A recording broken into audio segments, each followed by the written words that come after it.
So all hypnotic patterns are both verbal and non-verbal, are recognised by the brain unconsciously, and it's this understanding of those patterns that leads to a response. So if someone doesn't recognise the pattern, then there won't be a response in them. So something that's really useful about doing conversational hypnosis over other forms of hypnosis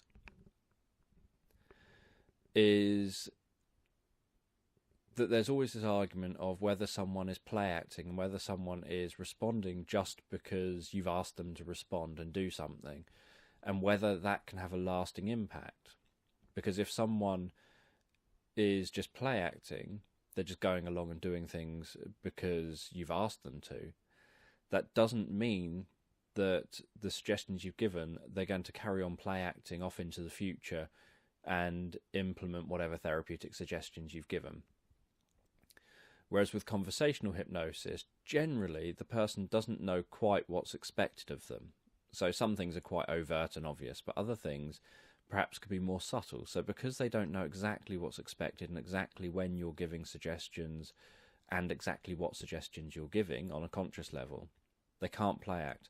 So if you're getting a response, if they're understanding your suggestions, as I say, they can't respond at all if they don't understand your suggestions, whether it's verbal suggestions or non-verbal suggestions.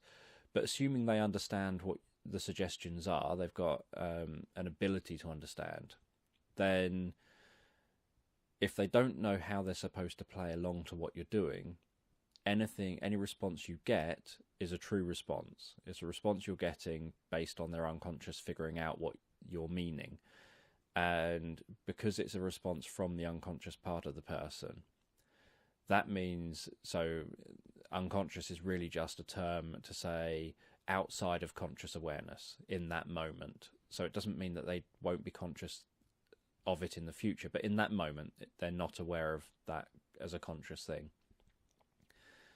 And because it's coming from the unconscious mind, it means that it's likely to take hold and be lasting if they're responding. So if they're responding to the things in the moment in an unconscious way, then they're likely to respond to the things that you're also suggesting that are designed to be effective in the future.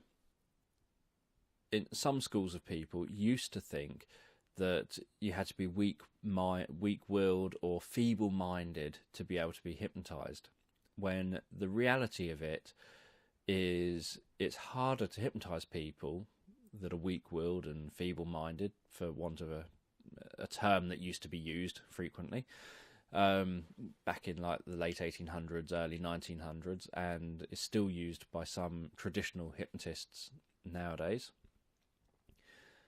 In fact, the best people to hypnotize are people with a reasonable amount of intelligence, so that they understand what it is you're doing. So they don't hopefully pick up on what you're doing consciously, but they've got the intelligence to understand what you're doing. So they're unconscious, which the person is a whole being with one intelligence.